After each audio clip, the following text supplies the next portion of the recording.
বৈষম্য বিরোধী ছাত্র আন্দোলন শহীদ মার্চ করবে বৃহস্পতিবার। শ্রমিক বিক্ষোভ, শতাধিক পোশাক কারখানায় ছুটি ঘোষণা।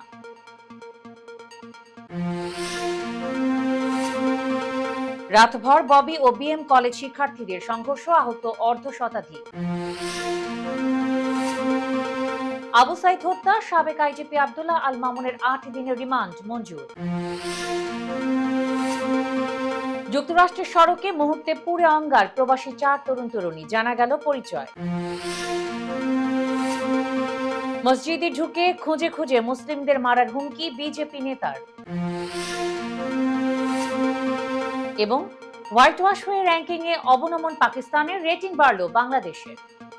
আসসালামু আলাইকুম, সবাইকে স্বাগত জানাচ্ছি মিলেনিয়াম টিভি ইউএস এর প্রতিদিনের বাংলা সংবাদে। আপনাদের সাথে রয়েছে আমি পরি পারভিন। দেখছিলেন সংবাদ শিরোনাম, এবারে জানাবো বিস্তারিত। প্রথমে বাংলাদেশ প্রসঙ্গ।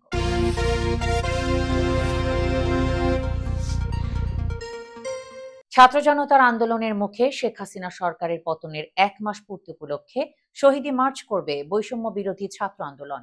বৃহস্পতিবার বিকেল ৩টায় রাজু ভাস্কর্য থেকে কেন্দ্রীয়ভাবে শহীদী মার্চ শুরু হবে।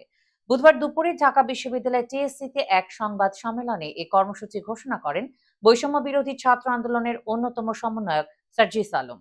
সার্জিস আলম বলেন, আগামীকাল বৃহস্পতিবার ছাত্র জনতার অভ্যুত্থানের ১ মাস পূর্তি উপলক্ষে শহীদী মার্চ করতে চাই। সারা দেশে ইউনিয়ন থেকে মহানগর সব পর্যায়ে শহীদদের স্মৃতি ধারণ করে আহত ভাই বোন যারা হাসপাতালের বিছানায় কাতরাচ্ছে, যে ভাই বোন হাত পা চোখ হারিয়েছে, তাদের স্মরণ করে এই কর্মসূচি পালন করা হবে।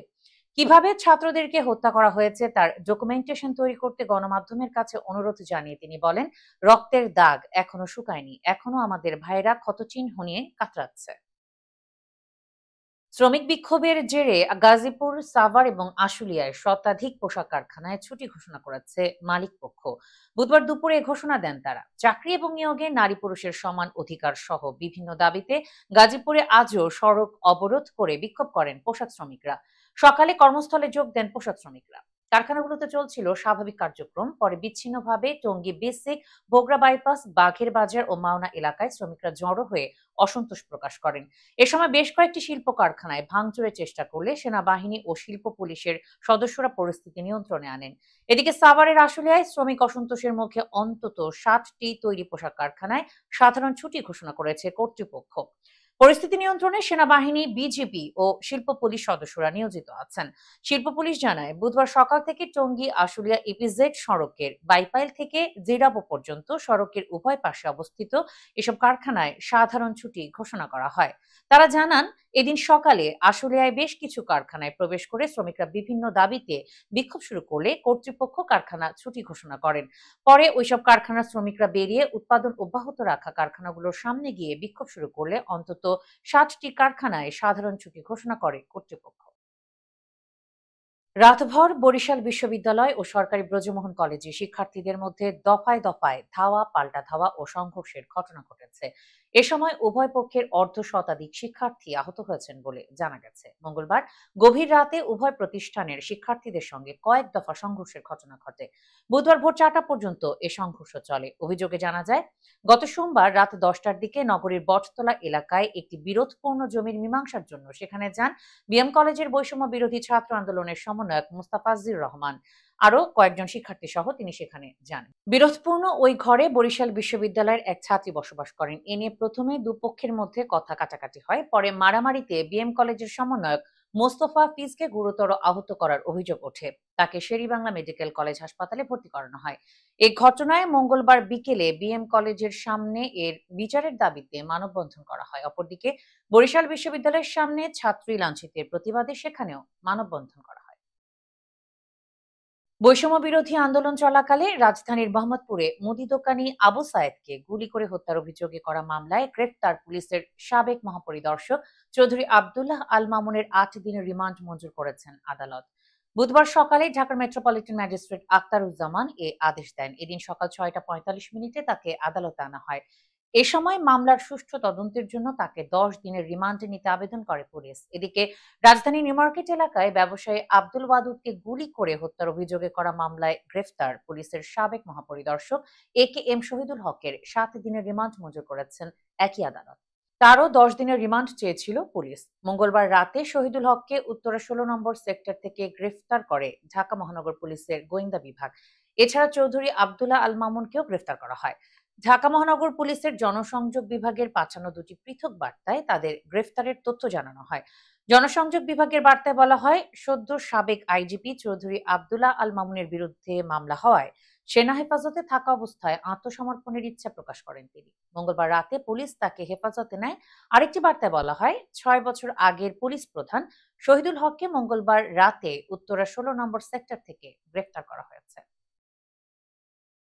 দর্শক, মিলেনিয়াম টিভি ইউএস এর প্রতিদিনের বাংলা সংবাদের এ পর্যায়ে আবারও নিচ্ছি ছোট একটি বিরতি। সঙ্গেই থাকুন।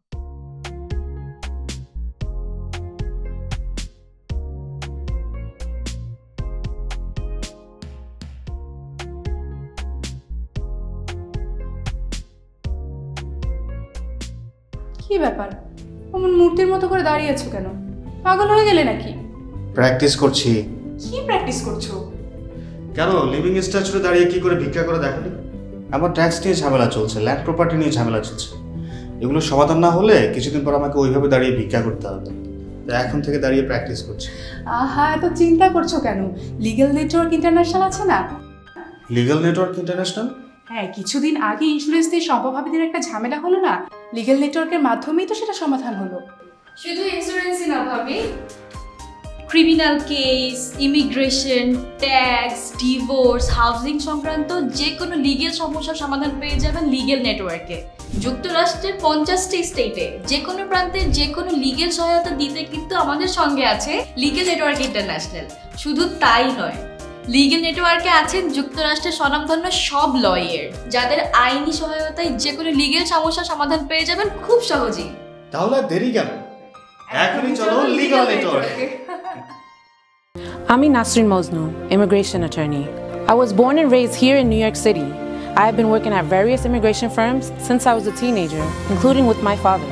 I'm passionate and dedicated about immigration. I am committed to provide my clients with nothing but the best. আমরা অ্যাসাইলাম অফিস, ইমিগ্রেশন কোর্ট সহ যুক্তরাষ্ট্রের 50টি স্টেট ও বাংলাদেশ কনসুলেটে আপনাদের আইনগত সহায়তার নিশ্চয়তা দিচ্ছি। Please come and take advantage of our excellent legal services. Our initial consultations are always free. বরেণ্য অভিনেতা আবুল হায়াত একজন স্বাস্থ্য সচেতন মানুষ। একদিন শুটিংয়ে হঠাৎ অসুস্থ হয়ে হতাশায় ভোগেন। সবাই ব্যস্ত, এখন আমার সেবা করবে কে? কেন? নিউ ইয়র্কে গোল্ডেন এজ হোম কেয়ার আছে না, আপনাদের হতাশা দুশ্চিন্তা দূর করে সুস্থ করে তোলে যাদের অঙ্গীকার। সঠিক সময়ে সঠিক সেবা দেওয়ার বিশ্বস্ত প্রতিষ্ঠানের নাম Golden Age Home Care. Golden Age Home Care New ইয়র্কবাসীর পূর্ণ আস্থার জায়গা। দর্শক, আবারও স্বাগত মিলেনিয়াম টিভি ইউএস এর প্রতিদিনের বাংলা সংবাদে। এবার দেখবেন যুক্তরাষ্ট্র সংবাদ।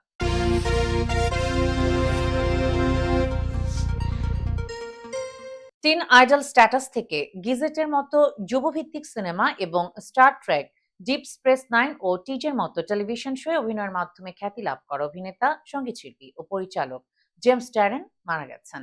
সোমবার লস অ্যাঞ্জেলেসের সিডার সিনাই হাসপাতালে মৃত্যু হয়েছে তার। মৃত্যুকালে 88 বছর বয়স হয়েছিল এ তারকার। মার্কিন যুক্তরাষ্ট্র ভিত্তিক ম্যাগাজিন ভ্যারাইটির এক প্রতিবেদন থেকে জানা গেছে এ তথ্য। মৃত্যুর সময় স্ত্রী ইভে, ছেলে জিম মোরেট, ক্রিশ্চিয়ান ড্যারেন ও টনি ড্যারেন এবং 5 নাতি রেখে গেছেন তিনি। প্রতিবেদন অনুযায়ী মার্কিন তারকার ছেলে জিম মোরেট জানিয়েছেন, কার্ডিয়াক ইউনিটে চিকিৎসাধীন অবস্থায় মৃত্যু হয়েছে তার বাবার। জেমস ড্যারেনের ছেলে বলেন, তিনি একজন ভালো মানুষ ছিলেন, খুবই প্রতিভাবানও ছিলেন। এছাড়াও বলেছেন, তিনি কৃতজ্ঞ যে তার বাবা গিজেট সিনেমায় সার্ফার মনযোগী হিসেবে অনবদ্য ভূমিকা রাখতে সক্ষম হয়েছেন। এছাড়া জীবদ্দশায় ভক্ত শুভাকাঙ্ক্ষীদের সঙ্গে যোগাযোগ অব্যাহত রেখেছেন। যুক্তরাষ্ট্রের জনবহুল শহর ফিলাডেলফিয়ায় জন্ম জেমস ড্যারেন নিউ ইয়র্কে খ্যাতিমান অভিনেত্রী ও প্রশিক্ষণার্থী স্টেলা অ্যাডলারের সঙ্গে অভিনয় নিয়ে পড়ালেখা করেন। পরবর্তীতে কলম্বিয়া পিকচার্সে চুক্তিবদ্ধ হন। এতে তার প্রথম কাজ ছিল রাম্বল অন দ্য ডগস। যুক্তরাষ্ট্রের টেক্সাসে 5টি গাড়ির সংঘর্ষে এক তরুণী সহ 4 ভারতীয় তরুণ মুহূর্তের মধ্যেই পুড়ে অঙ্গার হয়ে গেছেন। তারা সবাই একটি গাড়িতে ছিলেন। স্থানীয় সময় শুক্রবার যখন হৃদয় বিদারক ঘটনাটি ঘটে তখন তারা কারপুলিং অ্যাপের মাধ্যমে একত্রে ওই গাড়িটি ব্যবহার করছিলেন। তারা আরকানসাসের বেন্টনভিলে যাচ্ছিলেন। দুর্ঘটনার সময় তারা যে এসইউভিতে ছিলেন তাতে আগুন ধরে যায় এবং তারা গাড়ির মধ্যে পুড়ে মারা যান।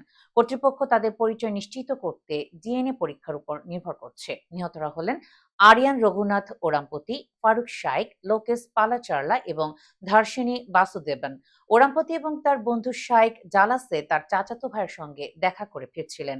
লোকেশ পালাচার্লা তার স্ত্রীর সঙ্গে দেখা করতে বেন্টনভিলে যাচ্ছিলেন। ধার্ষিনী বাসুদেবন নামের ওই তরুণী টেক্সাস বিশ্ববিদ্যালয় থেকে স্নাতকোত্তর শেষ করে যুক্তরাষ্ট্রে কর্মরত ছিলেন। তিনি বেন্টনভিলে তার চাচার সঙ্গে দেখা করতে যাচ্ছিলেন। তার একটি কারপুলিং অ্যাপের মাধ্যমে সংযুক্ত হয়েছে এবং এটি কর্তৃপক্ষকে তাদের পরিচয় শনাক্ত করতে সহায়তা করেছে। দর্শক, এবার দেখবেন আন্তর্জাতিক সংবাদ।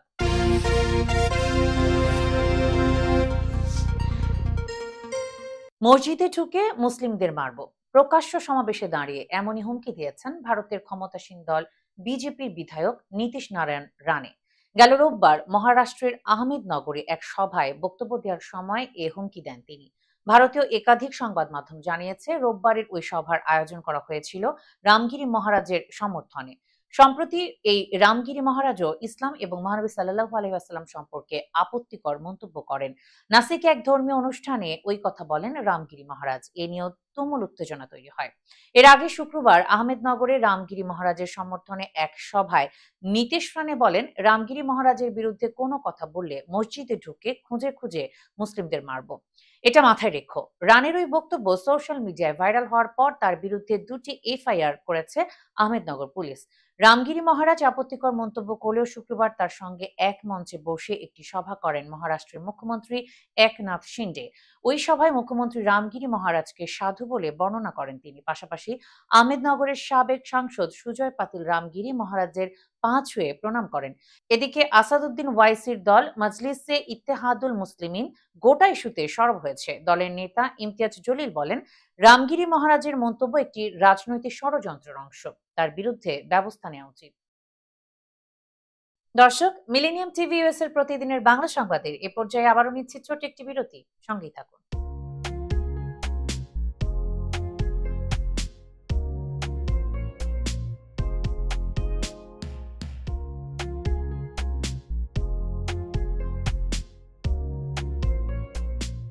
কি ব্যাপার, অমন মূর্তির মতো করে দাঁড়িয়ে আছো কেন? পাগল হয়ে গেলে নাকি? প্র্যাকটিস করছি। কি প্র্যাকটিস করছো? কেন লিভিং স্ট্যাচুতে দাঁড়িয়ে কি করে ভিক্ষা করে দেখনি? আমার ট্যাক্স নিয়ে ঝামেলা চলছে, ল্যান্ড প্রপার্টি নিয়ে ঝামেলা চলছে। এগুলো সমাধান না হলে কিছুদিন পর আমাকে ওইভাবে দাঁড়িয়ে ভিক্ষা করতে হবে। তাই এখন থেকে দাঁড়িয়ে প্র্যাকটিস করছি। আহা, এত চিন্তা করছো কেন? লিগ্যাল নেটওয়ার্ক ইন্টারন্যাশনাল আছে না?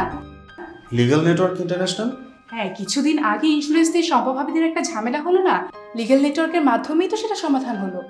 শুধু ইন্স্যুরেন্সই না ভাবি, criminal case, immigration, tax, divorce, housing সংক্রান্ত যে কোনো লিগেল সমস্যার সমাধান পেয়ে যাবেন লিগেল নেটওয়ার্কে। যুক্তরাষ্ট্রের 50টি স্টেটে যে কোনো প্রান্তে যে কোনো লিগেল সহায়তা দিতে কিন্তু আমাদের সঙ্গে আছে লিগেল নেটওয়ার্ক ইন্টারন্যাশনাল।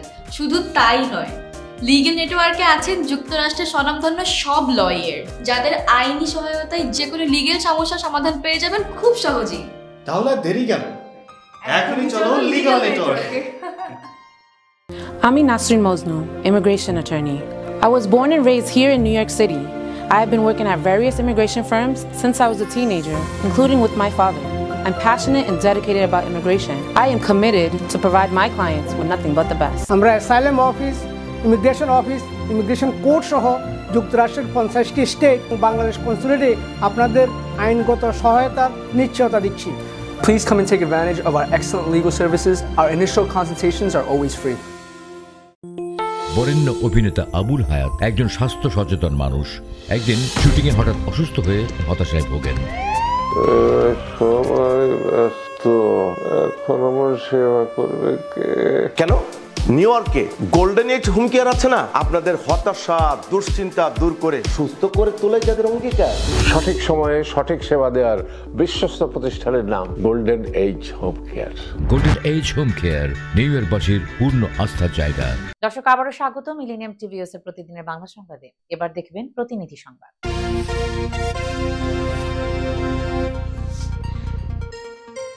2রা সেপ্টেম্বর 2024 রোজ সোমবার গোল্ডেন প্যালেস পার্টি হল Bronx A United for piece in বাংলাদেশের উদ্যোগে আল্লামা দেলাওয়ার হোসেন সাঈদীর স্মৃতির স্মরণে আলোচনা সভা ও দোয়া মাহফিল অনুষ্ঠিত হয়েছে। বিস্তারিত ডেস্ক রিপোর্টে।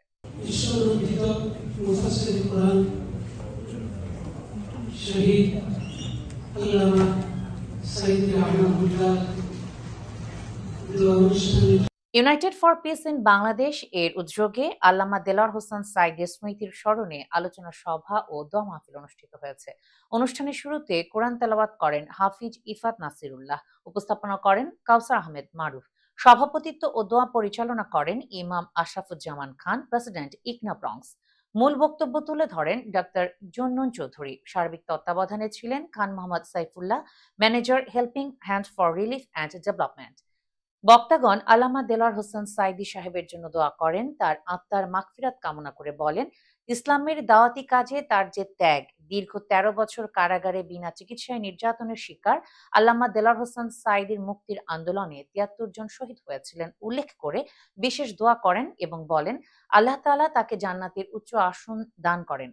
উপস্থিত থেকে স্মৃতিচারণ করেন ফারুক ওয়াদুদ, মোল্লা মঞ্জুরুল ইসলাম, ইমাম মাওলানা আব্দুর রহমান, কমান্ডার সিদ্দিকুর রহমান, মাওলানা আনসার উদ্দিন সাহেব, ডক্টর ফখরুদ্দিন ইসলাম, মোহাম্মদ সালাউদ্দিন, মোহাম্মদ জামিল ইসলাম, আব্দুর রব হাওলাদার, জহিরুল হক। আলোচনায় অন্তর্বর্তীকালীন সরকারের মাননীয় প্রধান উপদেষ্টা জনাব ডক্টর মোহাম্মদ ইউনূসের নিকট জোর দাবি জানানো হয়, একটি কমিটি গঠন করে জোর তদন্তের মাধ্যমে আল্লামা দেলাওয়ার হোসেন সাঈদীর অনাকাঙ্ক্ষিত মৃত্যুর রহস্য, বিশেষ করে এটা কি পেশাগত অবহেলা নাকি ভুল চিকিৎসা অথবা ইচ্ছাকৃত হত্যা, তা প্রকাশ করা। আল্লামা দেলাওয়ার হোসেন সাঈদীকে প্রথমে ফাঁসি এবং পরে যাবজ্জীবন কারাদণ্ড দেওয়া হয়েছিল, তার পর্যালোচনা তথা পূর্ণ তদন্ত করার আবেদন করা হয়। উপস্থিত সকলে হাত তুলে সমর্থন জানান। আমি মাহদি হোসেন সাঈদী আমার পরিবারের জন্য, আমার দাদার জন্য আপনাদের সকলের কাছে দোয়া চাচ্ছি, আমি যেন তার আদর্শে চলতে পারি, এই দোয়া চাচ্ছি আপনাদের কাছে। আমার জন্য আপনারা দোয়া করবেন, আমার পরিবারের জন্য দোয়া করবেন। সিরাজগঞ্জে BRAC urban development programme UDP জলবায়ু অভিবাসী বা নতুন দরিদ্র পরিবারের অর্থনৈতিক উন্নয়নের লক্ষ্যে প্রশিক্ষিত ও দক্ষ যুব কর্মসংস্থান মার্কেট লিঙ্কেজ করার উদ্দেশ্যে নেটওয়ার্কিং সভা অনুষ্ঠিত হয়েছে।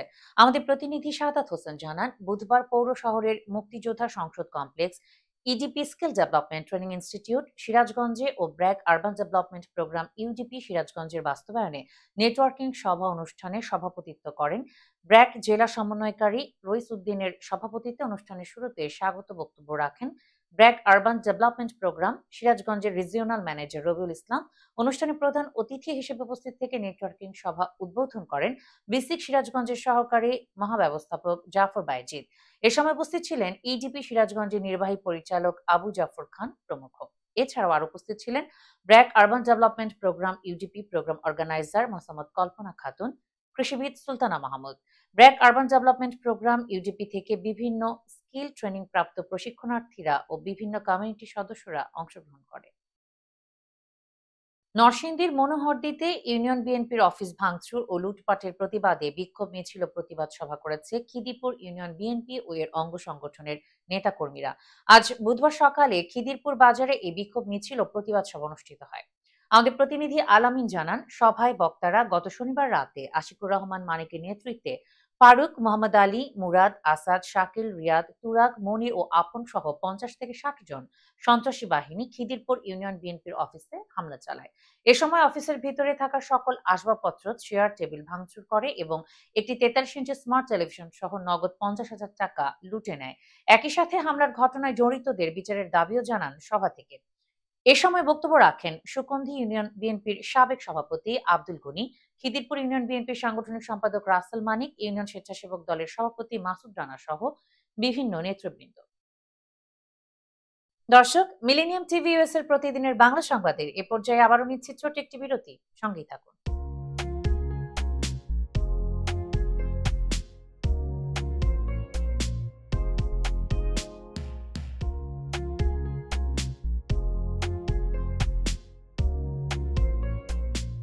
কি ব্যাপার, অমন মূর্তির মতো করে দাঁড়িয়ে আছো কেন? পাগল হয়ে গেলে নাকি? প্র্যাকটিস করছি। কি প্র্যাকটিস করছো? কেন লিভিং স্ট্যাচুতে দাঁড়িয়ে কি করে ভিক্ষা করে দেখনি? আমার ট্যাক্স নিয়ে ঝামেলা চলছে, ল্যান্ড প্রপার্টি নিয়ে ঝামেলা চলছে। এগুলো সমাধান না হলে কিছুদিন পর আমাকে ওইভাবে দাঁড়িয়ে ভিক্ষা করতে হবে। তাই এখন থেকে দাঁড়িয়ে প্র্যাকটিস করছি। আহা, এত চিন্তা করছো কেন? লিগ্যাল নেটওয়ার্ক ইন্টারন্যাশনাল আছে না? Legal network international? হ্যাঁ, কিছুদিন আগে ইন্স্যুরেন্স দিয়ে সম্পভাবিদের একটা ঝামেলা হলো না? লিগ্যাল নেটওয়ার্কের মাধ্যমেই তো সেটা সমাধান হলো। শুধু ইন্স্যুরেন্সই না ভাবি, criminal case, immigration, tax, divorce, housing সংক্রান্ত যে কোনো লিগেল সমস্যার সমাধান পেয়ে যাবেন লিগেল নেটওয়ার্কে। যুক্তরাষ্ট্রের 50টি স্টেটে যে কোনো প্রান্তে যে কোনো লিগেল সহায়তা দিতে কিন্তু আমাদের সঙ্গে আছে লিগেল নেটওয়ার্ক ইন্টারন্যাশনাল। শুধু তাই নয়, লিগেল নেটওয়ার্কে আছেন যুক্তরাষ্ট্রের স্বনামধন্য সব লয়ার, যাদের আইনি সহায়তায় যে কোনো লিগেল সমস্যার সমাধান পেয়ে যাবেন খুব সহজেই। তাহলে দেরি কেন? এখনই চলো লিগ্যাল নেটওয়ার্কে। I'm Nasrin Mosnu, immigration attorney. I was born and raised here in New York City. I have been working at various immigration firms since I was a teenager, including with my father. I'm passionate and dedicated about immigration. I am committed to provide my clients with nothing but the best. আমরা asylum office, immigration court সহ যুক্তরাষ্ট্রের 50টি state ও বাংলাদেশ কনসুলেটে আপনাদের আইনগত সহায়তার নিশ্চয়তা দিচ্ছি। Please come and take advantage of our excellent legal services. Our initial consultations are always free. বরেণ্য অভিনেতা আবুল হায়াত একজন স্বাস্থ্য সচেতন মানুষ। একদিন শুটিংয়ে হঠাৎ অসুস্থ হয়ে হতাশায় ভোগেন। এখন আমার সেবা করবে কে? কেন নিউ ইয়র্কে গোল্ডেন এইজ হোম কেয়ার আছে না? আপনাদের হতাশা দুশ্চিন্তা দূর করে সুস্থ করে তোলে যাদের অঙ্গীকার। সঠিক সময়ে সঠিক সেবা দেওয়ার বিশ্বস্ত প্রতিষ্ঠানের নাম Golden Age Home Care. Golden Age Home Care New ইয়র্কবাসীর পূর্ণ আস্থার জায়গা। দর্শক, আবারও স্বাগত মিলেনিয়াম টিভি ইউএস এর প্রতিদিনের বাংলা সংবাদে। এবার দেখবেন বিনোদন সংবাদ।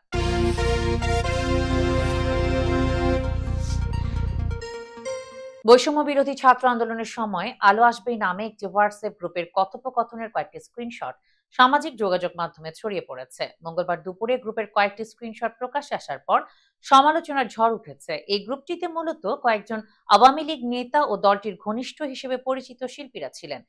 এবার এ বিষয়ে মুখ খুললেন চিত্রনায়িকা পরিমণি। ছড়িয়ে পড়া হোয়াটসঅ্যাপের স্ক্রিনশটে দেখা গেছে সাবেক তথ্য প্রতিমন্ত্রী মোহাম্মদ আলী আরাফাত ও সাবেক সংসদ সদস্য চিত্রনায়ক ফেরদৌসের নেতৃত্বে আলো আসবেই নামক একটি গ্রুপে কথোপকথন করছেন তারা।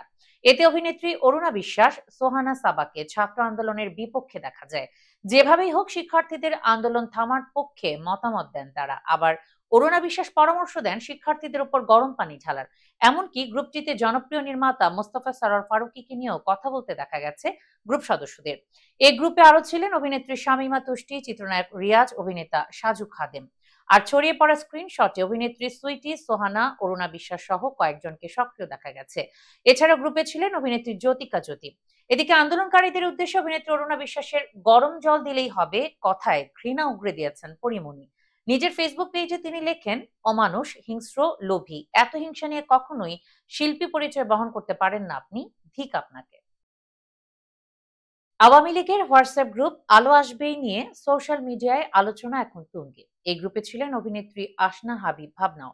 সেখানে ভাবনার একটি বক্তব্য, কিশোরগঞ্জে ছিলেন তিনি, সে কারণে ঢাকায় শিল্পীদের সঙ্গে অংশ নিতে পারছেন না বলে জানান। অভিনয় শিল্পীদের ওই অংশ চাইছিলেন আন্দোলন দমানোর জন্য। নিজেদের জায়গা থেকে নানা পরিকল্পনার কথাও বলতে দেখা যায় তাদের। এদিকে আন্দোলনের গ্রুপে যুক্ত থাকার পরও দুই নৌকায় পা দিয়ে চলেছেন ভাবনা। তাকে ছাত্র আন্দোলনের প্রথম শহীদ আবু সাইদকে নিয়ে ছবি এঁকে সামাজিক যোগাযোগ মাধ্যমে প্রকাশ করতে দেখা যায়। জানাতো নাইম প্রীতি নামে একজনের ভাষ্য, সবচেয়ে বড় রসিকতাটা সম্ভবত করেছেন আসনা হাবিব ভাবনা। ইনি ছাত্র আন্দোলনের আবু সাইদকে নিয়ে ছবি এঁকে নাকি কান্নার অভিনয় করে এই গ্রুপে দিব্যি বসেছিলেন।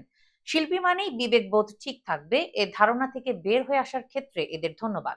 শিল্পের নামে মানুষ হত্যা, সাধারণ ছাত্রদের সন্ত্রাসী ট্যাগ দেওয়ার ক্ষেত্রে কোন কোন শিল্পীরা ভূমিকা রেখেছেন সেটা আমাদের জানা থাকলো। যে ছাত্ররা পা হারিয়েছে, বুকে আর মাথায় গুলি খেয়েছে, তারাও জেনে রাখুক সব শিল্পীরই বিবেকবোধ নাই এবং সব বিবেকবোধওয়ালা মানুষ শিল্পী হওয়ার আগে মানুষ। দর্শক, এবার দেখবেন খেলা সংবাদ।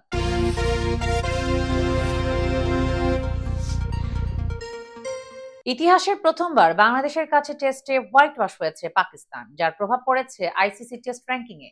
বাংলাদেশের কাছে 2 টেস্ট হেরে র্যাঙ্কিং এ 2 ধাপ অবনমন হয়েছে পাকিস্তানের। তিনটিতে বাংলাদেশের কাছে প্রথম টেস্টে 10 উইকেটে হারে পাকিস্তান। একই মাঠে দ্বিতীয় টেস্টে 6 উইকেটে জয় পায় শান্ত বাহিনী।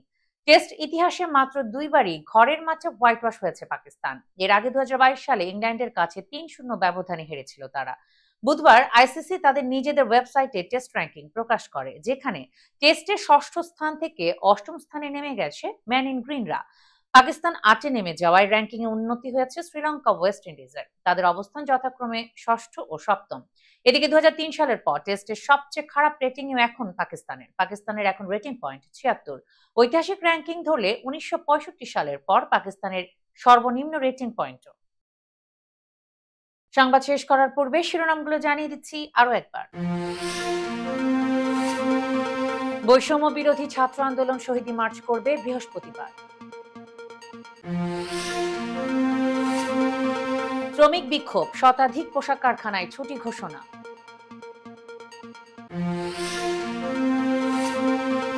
রাতভর ববি ও বিএম কলেজ শিক্ষার্থীদের সংঘর্ষ, আহত অর্ধশতাধিক। আবু সাইদ হত্যা, সাবেক আইজিপি আব্দুল্লাহ আল মামুনের 8 দিনের রিমান্ড মঞ্জুর। যুক্তরাষ্ট্রের সড়কে মুহূর্তে পুড়ে অঙ্গার প্রবাসী 4 তরুণ তরুণী, জানা গেল পরিচয়। মসজিদে ঢুকে খুঁজে খুঁজে মুসলিমদের মারার হুমকি বিজেপি নেতার। এবং হোয়াইট ওয়াশ হয়ে র্যাঙ্কিং এ অবনমন পাকিস্তানের, রেটিং বাড়ল বাংলাদেশের। দর্শক, এই ছিল মিলেনিয়াম টিভি এর প্রতিদিনের বাংলা সংবাদে। মিলেনিয়াম সংবাদ দেখতে লগ ইন করুন আমাদের সামাজিক যোগাযোগের সাইট facebook.com/millenniumtv USA বাংলা এবং youtube.com/officialmillenniumtv।